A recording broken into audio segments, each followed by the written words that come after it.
یہ ہمارے اسکول کے بچے تھے جو کہ پھر ٹائیگرز بنے، جنہوں نے پیسے اکٹھے کیے، نہ صرف انہوں نے پیسے اکٹھے کیے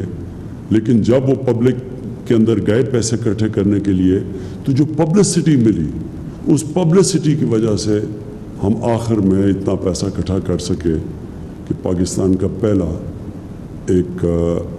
اسپیشلائزڈ کینسر ہاسپٹل بنا سکے، اور وہ ہاسپٹل جو آج تک 75% کینسر کے مریض ان کو مفت علاج کر رہا ہے، اور یاد رکھیں سب سے مہنگا کینسر کا علاج ہے۔ تو میں صرف اس لیے کر سکا کہ میرے ساتھ اسکول کے بچے ایک والنٹیئر فورس بنے، اور وہ جو ٹائیگر فورس تھی اس لیے کامیاب ہوئی۔ تو اس لیے میں نے سوچا کہ ایک ٹائیگر فورس آج اکٹھا کرتے ہیں، ہماری ملک کی مدد کریں اس مشکل وقت میں۔ تو اب آپ کے لیے میرا جو آج پیغام ہے وہ یہ کہتے ہیں کہ سب سے پہلے تو اب ہم نے آہستہ آہستہ یہ لاک ڈاؤن کو کھولنا ہے۔ ہم کیوں لاک ڈاؤن کو کھول رہے ہیں میں آپ کو بتا چکا ہوں کہ بہت زیادہ لوگ متاثر ہو چکے ہیں لاک ڈاؤن سے، نوکریاں چلی گئی ہیں، وہ طبقہ جو کہ صرف دہاڑی دار تھے، جو گزارا کرتے تھے، جو پیسہ آتا تھا اسے بچوں کا پیٹ پالنے سے، وہ سب مشکل میں پڑ گئے۔ تو اس لیے جو ہم جب لاک ڈاؤن کھولیں گے تو تاکہ لوگوں کو نوکریاں ملیں واپس، لیکن ہمیں پتہ ہے کہ اگر ہم نے ایسا لاک ڈاؤن کھول دیا کہ جدھر لوگ جمع ہونا شروع ہو گئے، اور جو ہم SOPs یعنی جو شرائط ہم رکھ رہے ہیں لاک ڈاؤن کھولنے کے لیے، اگر لوگوں نے ان کے اوپر عمل نہ کیا تو خطرہ یہ ہے کہ پھر سے یہ ایک کرونا تیزی سے پھیلے گی، کیونکہ اب تھوڑی لیول ہو گئی ہے۔ تو اگر وہ پھر سے پھیلی تو اس کا پھر خدشہ یہ ہے کہ پھر سے ہمیں لاک ڈاؤن کی طرف جانا پڑے گا۔ لہٰذا میں آپ سب سے یہ امید رکھتا ہوں کہ آپ نے پھر اپنے یونین کاؤنسلز کے اندر، محلوں کے اندر، جدھر آپ کی لوکیشن ہے،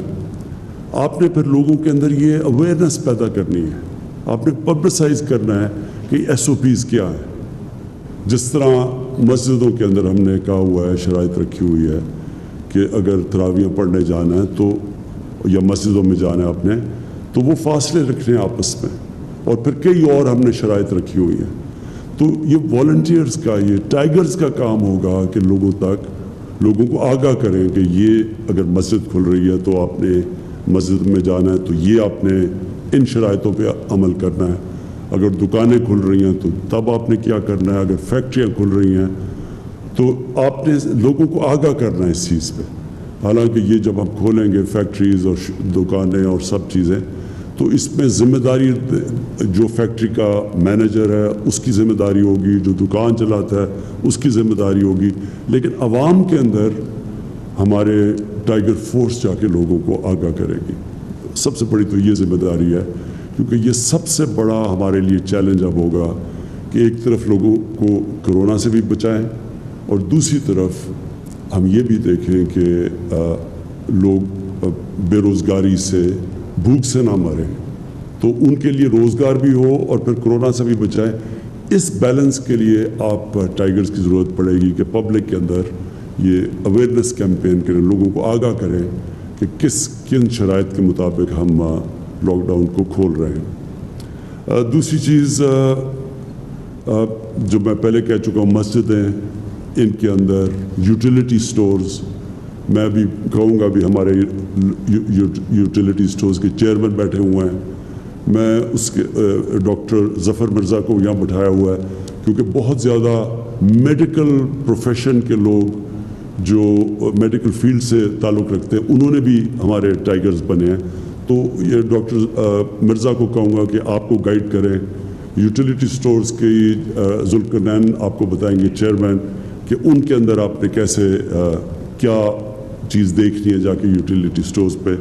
میں چاہوں گا کہ عثمان ڈار آپ سے مختصر بات کریں کہ جو انہوں نے سیالکوٹ کے اندر ایک پائلٹ پروجیکٹ کیا ہے والنٹیئرز کے ساتھ، ٹائیگرز کے ساتھ، تو وہ اس کی بھی بات کر سکتے ہیں۔ تو نمبر 1 چیز کہ ٹائیگر فورس ایک والنٹری فورس ہے، آپ نے کہیں پیسے اکٹھے نہیں کرنے، آپ کا کام یہ نہیں ہے, آپ کو کوئی تنخواہیں نہیں مل رہی, آپ ایک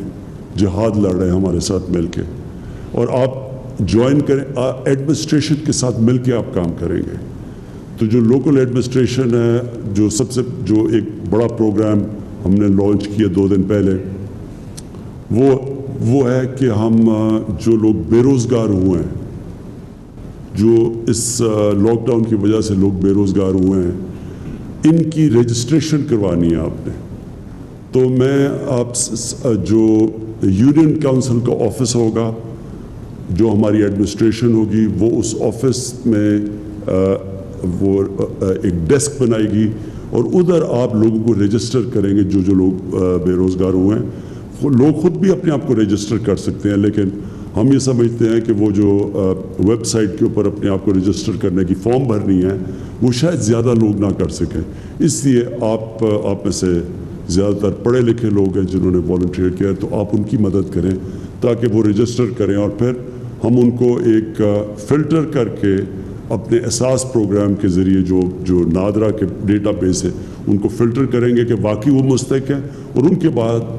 وہی کیش ٹرانسفر کریں گے جو کہ آپ ابھی اساس پروگرام کی کیش ٹرانسفرز کر رہے ہیں, اور پھر ان کو بھی آپ مانیٹر کریں گے اور ہمیں فیڈ بیک دیتے رہیں گے. اس کے علاوہ میں آپ سب سے یہ امید لگاتا ہوں کہ یوٹیلیٹی سٹورز کا میں آپ کو بتا بیٹھا ہوں, آپ نے کہیں بھی ذخیرہ اندوزی دیکھی؟ آپ نے دیکھا کہ لوگ گندم کو یا اور بھی کھانے پینے کی چیزوں کی ذخیرہ اندوزی کر رہے ہیں؟ یہ قانون کے خلاف ہے. آپ نے خود ایکشن نہیں لینا, آپ نے جا کے ایڈمنسٹریشن کو بتانا ہے, اور پھر ایڈمنسٹریشن کی ذمہ داری ہے ایکشن لینے کے لیے. یہ جو بھی لوگ یہ غیر قانونی چوز کر رہے ہیں, ذخیرہ اندوزی سے وہ ہوتا کیا ہے کہ قیمتیں اوپر چلی جاتی ہیں, اور اس سے کیا ہوتا ہے کہ جو ہم کیش ٹرانسفر کر رہے ہیں عام لوگوں کے لیے, ان کی مدد کرنے کے لیے, تو جب چیزیں مہنگی ہوں گی ان کے ہاتھ سے جو پیسہ ہوگا وہ زیادہ چیزیں نہیں خرید سکے گا. اس لیے یہ آپ کی بہت بڑی ذمہ داری ہے. تو میں آپ چاہوں گا کہ عثمان ڈار آپ ذرا بریفلی بتا دیں کہ آپ نے سیالکوٹ میں جو پائلٹ پروجیکٹ کیا. سیالکوٹ میں جو ہم نے پائلٹ پروجیکٹ کیا, مجھے بڑی خوشی ہو رہی ہے بتاتے ہوئے کہ 68% ٹائیگر فورس کے جو نوجوان تقریباً 20,000 وہاں سے رجسٹر ہوئے تھے, تو انہوں نے رسپانس دیا جب انہیں ذمہ داریاں دی گئیں. ایک تو ہم آپ کو تھرو ایک الیکٹرانک QR کوڈ آپ کو ID دے رہے ہیں آپ کے موبائل فون پہ, جو آپ نے سٹیزن پورٹل کی ایپ ڈاؤن لوڈ کی ہے. دوسرا, آپ کو تمام تر ذمہ داریاں ڈپٹی کمشنر آفس سے یا اسسٹنٹ کمشنر آفس سے تھرو ایپ جو سٹیزن پورٹل کی ہے, وہاں آپ کو بتایا جائے گا کہ آپ نے کس لوکیشن پہ پہنچنا ہے.